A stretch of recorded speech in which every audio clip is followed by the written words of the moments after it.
Today on Focal Point, we're going to discuss the Culinary Arts and Hospitality Management Program with Assistant Professor Andres Marin.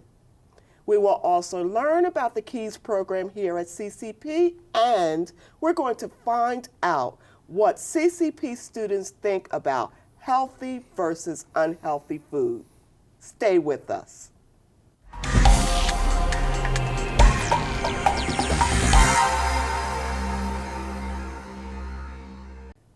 Hi, welcome to Focal Point on CCP TV, the educational channel of Community College of Philadelphia.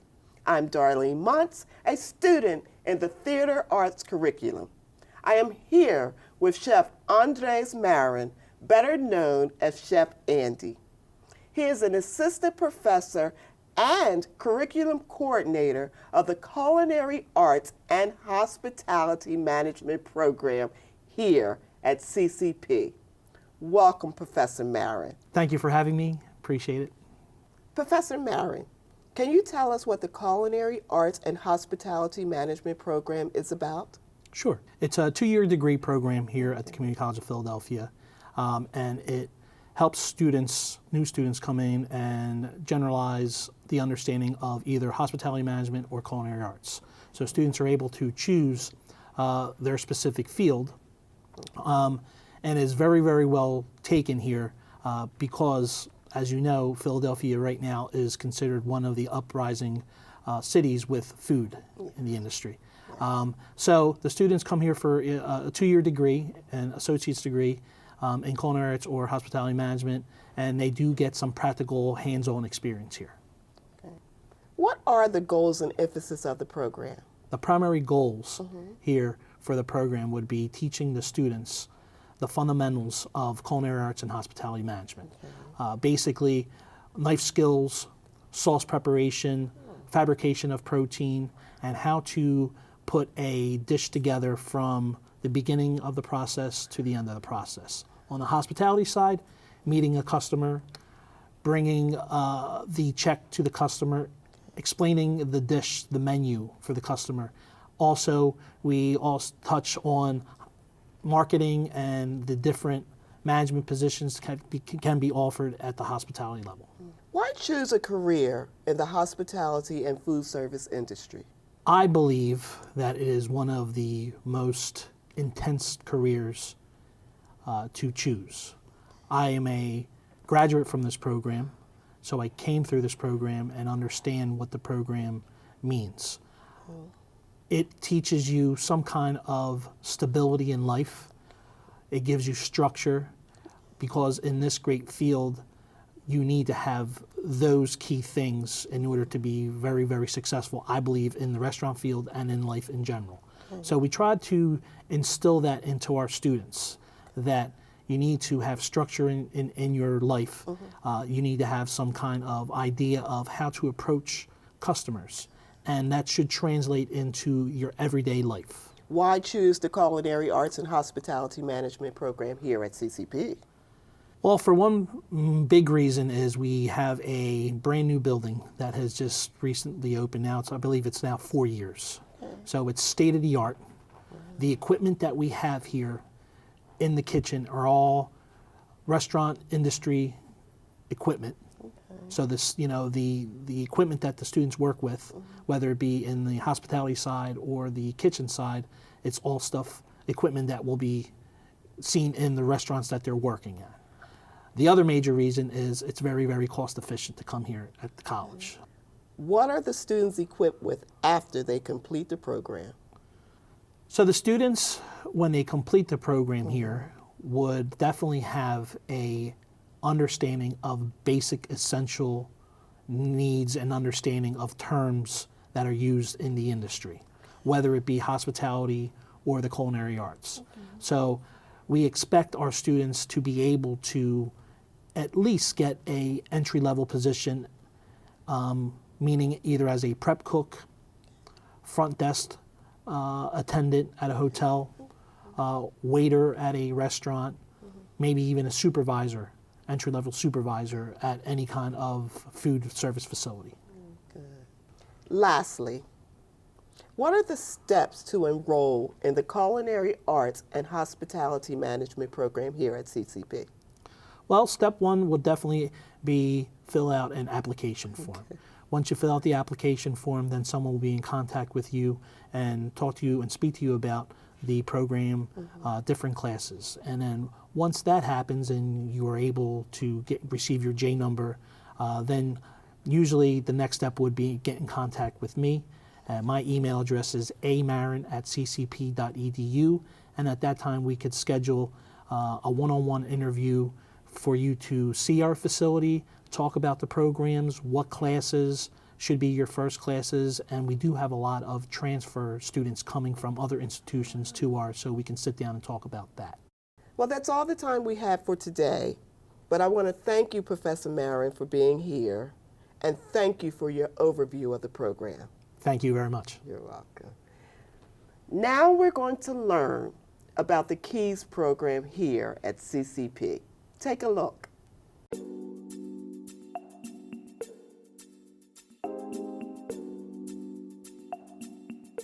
KEYS stands for Keystone Education Yield Success.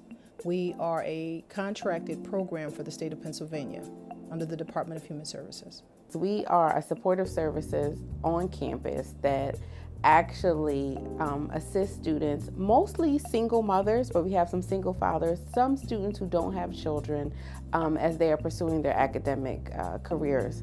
In order to be referred to the KEYS program, you have to be receiving public assistance under the Department of Human Services. That would be food stamps or medical benefits along with cash.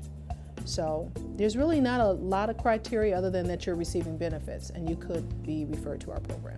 So we have students come in a variety of different ways. They're referred to us by the county assistance offices here in the city of Philadelphia, Montgomery County, Delaware County, Bucks County, Chester County. If they come here first and there's already a student here on campus, then we direct them back to the county assistance office for an official referral. We also have students that are not yet enrolled in CCP, so they come to us and then we walk them through the process. We have a variety of services that we offer. It also serves as a hub for a lot of students to get that connectivity that they need that oftentimes is not fostered at a commuter campus.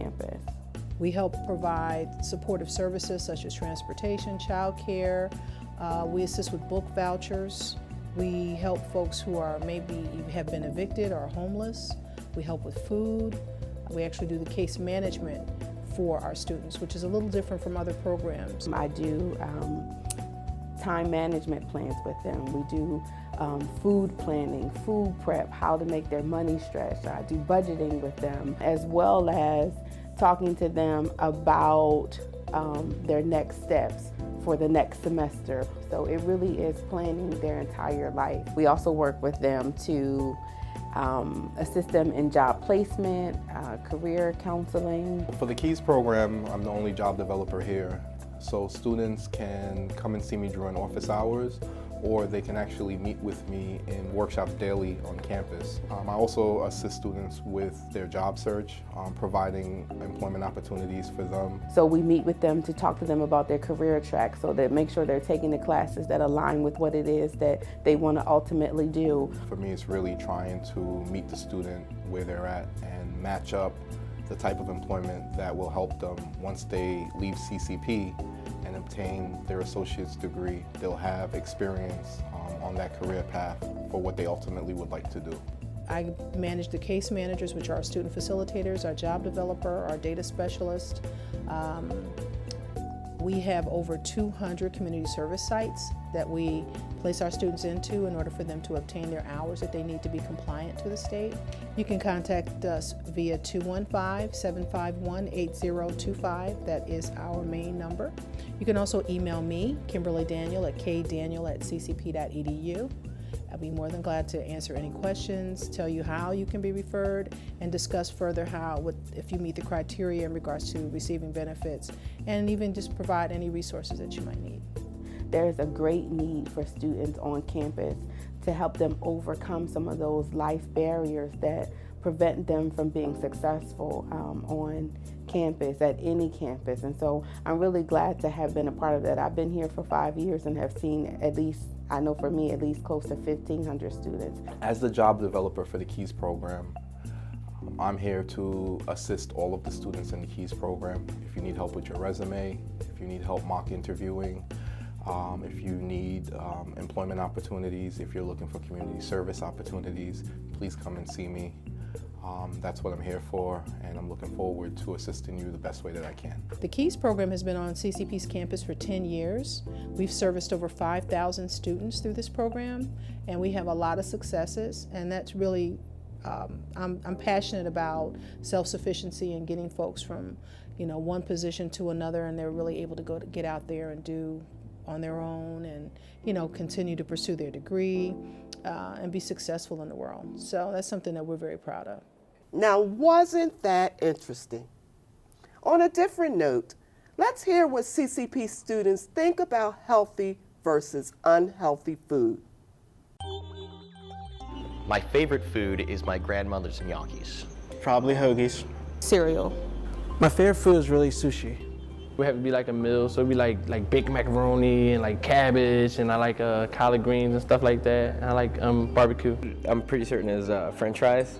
I do not believe that my eating habits are a reflection of my family history. I tend to eat a lot in one sitting, but not a lot of times during the day. My eating habits are definitely a reflection of how I was raised. I grew up in a Spanish household, so red rice, beans, and chicken were like staple. Coming up, I think that I was used to a lot of corner store foods, and it made me kind of like stray away from the in-house meals and Sunday dinners and stuff. And then as I got older and started being in different relationships with other people, I became more accustomed to that. The way I eat is not a reflection of how I was raised, because I currently eat everything my mom told me not to eat when I was living with her. We wasn't allowed to eat Mom considered junk food, which was fast food, candy, Kool-Aid with sugar, tastes like water. So now growing up, I'm used to not eating junk food, so I don't really eat it. Between healthy foods and fast food, definitely healthy foods are fast foods are more convenient, especially for my neighborhood. I'm in more of the ghetto areas, as most people would call it. It's like I have a McDonald's, a Wendy's, and a Popeyes within one block. I believe that fast food is more convenient for me just because of the availability.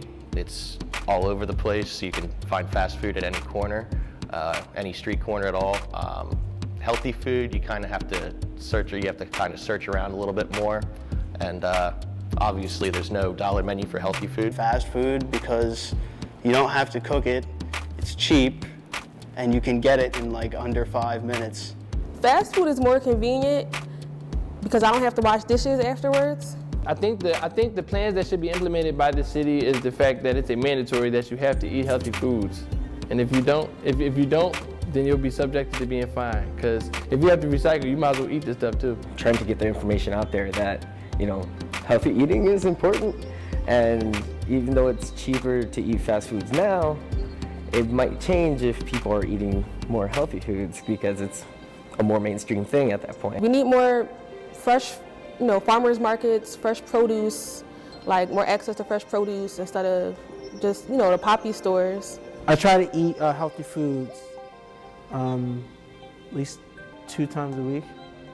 I eat healthy food every time I come down to Community College Philadelphia, because I go down to the 7-Eleven and I buy peanuts, I buy bananas, and I buy fresh water. I think the amount of times I eat healthy food throughout a week in general is, I would say, subpar. I eat a lot of homemade meals, but I don't think they're necessarily the healthiest.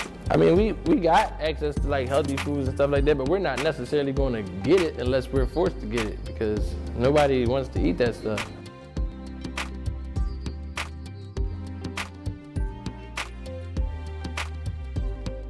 The U.S. spends that much?